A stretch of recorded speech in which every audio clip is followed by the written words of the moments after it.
তো hello guys, আপনারা সকলেই জেনে থাকবেন যে আপনারা যদি গ্রাম পঞ্চায়েতের ইনকাম সার্টিফিকেটটি বার করতে চান তার জন্য আপনাদের কিন্তু গ্রাম পঞ্চায়েতে যেতে হতো।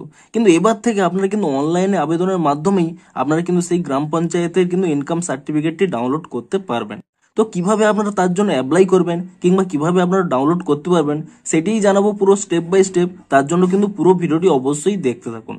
তো তার আগে ভিডিওটিকে অবশ্যই একটি লাইক করে দিন এবং এই চ্যানেলে যদি আজই নতুন এসে থাকেন এখনই চ্যানেলটিকে সাবস্ক্রাইব করে রাখুন এরকম নতুন নতুন ভিডিও দেখার জন্য। তো তার জন্য কি করবেন, প্রথমে কিন্তু ক্রোম ব্রাউজার কিংবা অন্য যে কোনো ব্রাউজারে গিয়ে আপনারা সার্চ করে নেবেন prd.wp.gov.in। আপনারা কিন্তু এখানে এই ওয়েবসাইটটি কিন্তু এখানে সার্চ করে নেবেন এবং তাহলে দেখতে পাবেন প্রথমেই কিন্তু এখানে department of West Bengal panchayat এখানে কিন্তু একটি ওয়েবসাইট পেয়ে যাবেন। আপনারা কিন্তু সেই ওয়েবসাইটের উপরে ক্লিক করে নেবেন। তো তাহলেই দেখবেন এখানে কিন্তু একটি পপ আপ চলে আসবে। আপনারা কি করবেন, এখানে একটি ক্লোজ অপশন রয়েছে, আপনি এই ক্লোজ অপশানে ক্লিক করে নেবেন এবং তারপর এখানে কিন্তু পুনরায় একটি ক্রস অপশানে ক্লিক করে নেবেন এবং তাহলেই দেখুন এখানে একটি অপশান পেয়ে যাবেন অনলাইন জিপি সার্টিফিকেট। আপনারা কিন্তু এখানে এই অপশানে ক্লিক করে নেবেন। তো তাহলেই কিন্তু এরকম একটি নতুন পেজ এখানে ওপেন হয়ে যাবে। আপনারা কি করবেন, এখানে নিচের দিকে স্ক্রল করে নেবেন, এখানে দেখুন একেবারে নিচের দিকে স্ক্রল করে নিয়ে এখানে দেখুন আই উড লাইক এই বক্সে কিন্তু একটি ক্লিক করে নেবেন এবং তারপর এখানে প্রসিড এই অপশানে ক্লিক করে দেবেন। তো তাহলে দেখবেন আপনাদের কিন্তু মোবাইল নাম্বারটি দিতে বলবে, আপনারা কিন্তু আপনাদের মোবাইল নাম্বারটি কিন্তু এখানে দিয়ে দেবেন। তো মোবাইল নাম্বারটি দেওয়ার পরে আপনারা নিচে একটি অপশান পেয়ে যাবেন জেনারেট ওটিপি বলে। আপনি এখানে এই জেনারেট ওটিপি এই অপশানে ক্লিক করে নেবেন এবং তাহলেই কিন্তু আপনাদের মোবাইল নাম্বারে একটি ওটিপি চলে আসবে। আপনি সেই ওটিপিটি কিন্তু এখানে দিয়ে দেবেন এবং ওটিপিটি দিয়ে দেওয়ার পর এখানে একটি অপশান রয়েছে ভেরিফাই অ্যান্ড প্রসিড বলে। আপনি এখানে এই অপশানে ক্লিক করে নিয়ে আপনাদের কিন্তু মোবাইল নাম্বারটি কিন্তু ভেরিফাই করে নেবেন। তো তাহলে দেখুন এখানে একটি ফর্ম ওপেন হয়ে যাবে। আপনারা কি করবেন, একারে কিন্তু উপরের দিকে স্ক্রল করে নেবেন এবং দেখুন এক এক করে আপনাদের কি করতে হবে।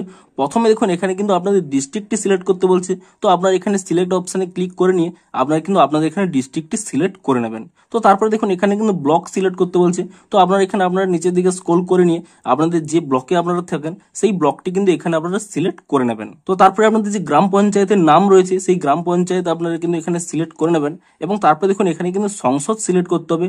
তো এই অপশানে ক্লিক করে নিয়ে আপনারা যে বুথে ভোট দেন সেখানে যে মেম্বার রয়েছে সেই মেম্বারের নাম কিন্তু আপনারা এটি সিলেক্ট করে নেবেন। আপনারা যদি না জেনে থাকেন তো বাড়ির কাউকে জিজ্ঞেস করে নেবেন, তারা কিন্তু বলে দিতে পারবে। তো সেই নামটি কিন্তু এখানে সিলেক্ট করে নেবেন। তো তারপর দেখুন এখানে এসএসসি নম্বর, নেম, রিলেশন এই তিনটি কিন্তু আপনাদের কোনো দিতে হবে না। আপনারা এখানে নিচের দিকে স্ক্রল করে নেবেন। তো তারপরে দেখুন একটি স্যালুটেশন রয়েছে, আপনারা এই অপশানে ক্লিক করে নিয়ে আপনার মিস্টার কিংবা মিসেস কিংবা মিস আপনারা কিন্তু এটি সিলেক্ট করে নেবেন এবং তারপরে দেখুন নিচের দিকে স্ক্রল করে নেবেন। তো আপনারা যদি এটি ইংলিশেই ফিল আপ করতে চান তো এখানে কোনো কিছু সিলেক্ট করতে হবে না, কিংবা আপনারা যদি এখানে নেপালি ভাষায় সিলেক্ট করতে চান তো এখানে নেপালি সিলেক্ট করবেন, কিংবা আপনারা যদি বাংলা ভাষায় ফিল আপ করতে চান তো এখানে বেঙ্গলি সিলেক্ট করবেন। ধরুন আমি এখানে ইংলিশে ফিল আপ করবো, তাই জন্য কিন্তু এগুলো কিন্তু কোনো সিলেক্ট করছি না। আপনারা চাইলে কিন্তু নেপালি ভাষায় কিংবা এখানে বেঙ্গলি ভাষায় কিন্তু সিলেক্ট করতে পারেন।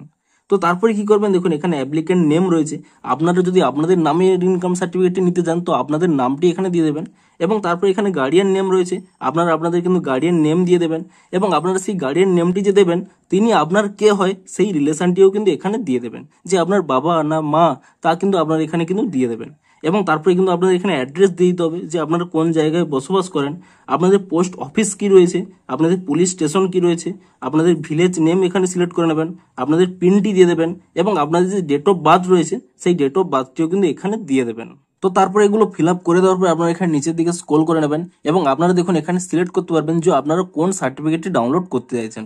তো আপনি যেহেতু ইনকাম সার্টিফিকেট ডাউনলোড করতে চাইছেন তো এখানে ইনকাম সার্টিফিকেটটি সিলেক্ট করে নেবেন। তো তারপর দেখুন এখানে নিচের দিকে স্ক্রল করে নেবেন, এখানে দেখুন অ্যানুয়াল ইনকাম অফ ফ্যামিলি, আপনাদের ফ্যামিলির বার্ষিক যে ইনকাম রয়েছে অর্থাৎ পুরো বছরে যে ইনকাম রয়েছে তা কিন্তু এখানে টাইপ করে দেবেন এবং আপনাদের সোর্স অফ ইনকাম কি রয়েছে তাও কিন্তু এখানে টাইপ করে দেবেন এবং তারপর দেখুন আপনারা যে নাম্বারে কিন্তু এখানে রেজিস্টারটি করেছিলেন সেই নাম্বারটি অটোমেটিক চলে আসবে, তা কিন্তু আপনারা চেঞ্জ করতে পারবেন না। এখানে আপনারা হোয়াটসঅ্যাপ নম্বর, ইমেল চাইলে দিতে পারেন কিংবা নাও দিতে পারেন। তারপরে দেখুন মেন যেটি এখানে কিন্তু দুটি ডকুমেন্ট আপনাদের আপলোড করতে হবে। দেখুন প্রথমে এখানে সিলেক্ট ডকুমেন্ট 1 এই সিলেক্ট ডকুমেন্ট অপশানে ক্লিক করে নেবেন এবং আপনারা কিন্তু প্রথমে সিলেক্ট করে নেবেন আধার কার্ড বলে এবং আধার কার্ডটি সিলেক্ট করে নেবেন এবং তারপর এখানে ডকুমেন্ট আইডি রয়েছে, আপনারা কিন্তু এখানে এই অপশানে ক্লিক করে নিয়ে আপনাদের যে আধার কার্ডের নম্বরটি রয়েছে তা কিন্তু এখানে টাইপ করে দেবেন এবং তারপর দেখুন এখানে আপলোড ডকুমেন্ট রয়েছে, অর্থাৎ আপনারা যে এখানে আধার কার্ডটি সিলেক্ট করলেন সেই ডকুমেন্টটি কিন্তু এখন আপলোড করতে হবে। আপনাদের কিন্তু অবশ্যই পিডিএফ ফাইল আপলোড করতে হবে এবং ম্যাক্সিমাম কিন্তু 2 MB হতে হবে। তো তারপর এখানে সিলেক্ট ডকুমেন্ট 2 রয়েছে, আপনারা এই সিলেক্ট ডকুমেন্টে ক্লিক করে নিয়ে অন্য একটি যে কোনো ডকুমেন্ট সিলেক্ট করে নেবেন, ভোটার আইডি কার্ড কিংবা আপনাদের প্যান কার্ড কিংবা আপনাদের যদি রেশন কার্ড থাকে যে কোনো একটি সিলেক্ট করে নিয়ে তো তারপর এখানে ডকুমেন্ট আইডি দিয়ে সেই আইডির নাম্বারটি দিয়ে দেবেন এবং সেম একইভাবেই আপনার এখানে আপলোড ডকুমেন্টে ক্লিক করে নিয়ে একই রকমভাবে পিডিএফ কিন্তু আপলোড করে দেবেন, ম্যাক্সিমাম কিন্তু 2 MB। তো তারপর এখানে জিএস মেম্বার কার্ড, ডকুমেন্ট নম্বর, এখানে আপলোড ডকুমেন্ট এগুলো কোনো কিছু করতে হবে না। শেষে দেখুন একটি অপশন রয়েছে আপলোড অ্যাপ্লিকেন্ট ফটো। তো আপনার এখানে কিন্তু চুজ ফাইলে ক্লিক করে নিয়ে আপনাদের ফটোটি আপলোড করে দেবেন, ম্যাক্সিমাম সাইজ কিন্তু রয়েছে 100 KB। তো সমস্ত ডকুমেন্টগুলো এখানে আপলোড করে দেওয়ার পরে আপনারা কিন্তু নিচে একটি সাবমিট অপশন পেয়ে যাবেন, আপনি সেই সাবমিট অপশানে ক্লিক করে দেবেন। তো তাহলেই দেখবেন এরকম একটি পেজ ওপেন হয়ে যাবে। দেখুন আমার নাম রয়েছে এবং ডেট রয়েছে এবং পাশের দিকে যদি চলে যান এখানে কি লেখা রয়েছে পেন্ডিং ফর অপারেটর অ্যাপ্রুভাল। তো এখানে কিন্তু আপনাদের এখানে পেন্ডিং হয়ে গেছে, অর্থাৎ আপনাদের কিন্তু সাবমিটটি হয়ে গেছে। আপনারা কিছুদিন পরে 1 সপ্তাহের মধ্যেই আপনারা কিন্তু এখানে একটি ডাউনলোড অপশান পেয়ে যাবেন এবং সেই ডাউনলোড অপশানে ক্লিক করে নিলেই আপনারা কিন্তু এখান থেকেই কিন্তু ডাউনলোড করে নিতে পারবেন। তো এভাবেই কিন্তু আপনারা ইজিলি অনলাইনে বাড়িতে বসেই আপনারা কিন্তু গ্রাম পঞ্চায়েতের কিন্তু ইনকাম সার্টিফিকেটটি কিন্তু ডাউনলোড করতে পারবেন। তো ভিডিওটি যদি একটু হেল্পফুল বলে মনে হয় অবশ্যই একটি লাইক করে দিন। দেখা হচ্ছে আরো কোনো ইন্টারেস্টিং ভিডিওর সাথে। Thanks for watching.